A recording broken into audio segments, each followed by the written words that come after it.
from what we're seeing, there's a knife crime epidemic, right? Last week, we literally saw a viral video of a Muslim taxi driver literally becoming a getaway driver for a victim of a knife crime. He's screaming at him, "Get away, get away." I'm sure many of our viewers would have seen the video.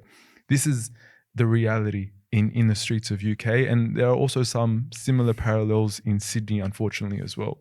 I know that this has been an issue that you have dealt with personally, whether you were running away from helicopters or, dealing with the youth that are involved in this.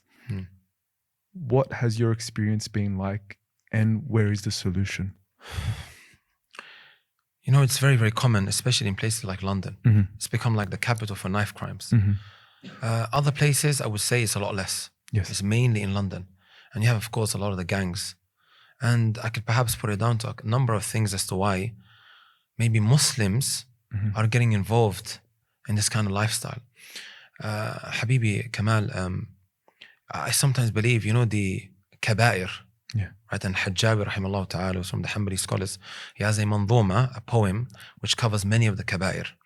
And I honestly believe in times like this, it needs to be revived. It needs to be brought back to life, because we're at a point where falling into these major sins has almost become an easy thing to do, right? And we're living in the end of times. The awakening program that we done yesterday in the hall, I went through some of the minor signs, right, at the end of times, and many of them have already become, a reality, if not all of them.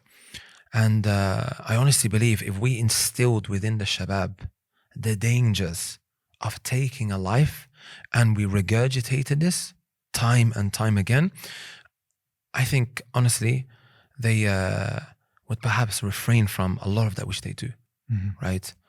It's one thing committing a crime, it's another taking somebody's life. Right? The Messenger sallallahu alaihi wasallam, he told us in a narration, لَهَدْمُ الْكَعْبَةِ حَجَرًا حَجَرًا, right? To destroy the Kaaba, to destroy the house of Allah subhanahu wa ta'ala. Like, would you ever think about, Kamal, like if you went to the Kaaba and someone decided to strike it or to punch it? Like, I don't think that will ever cross somebody's mind.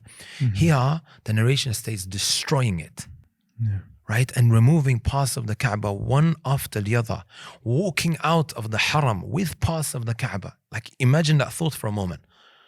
That's still not as great as taking the life of a Muslim, right?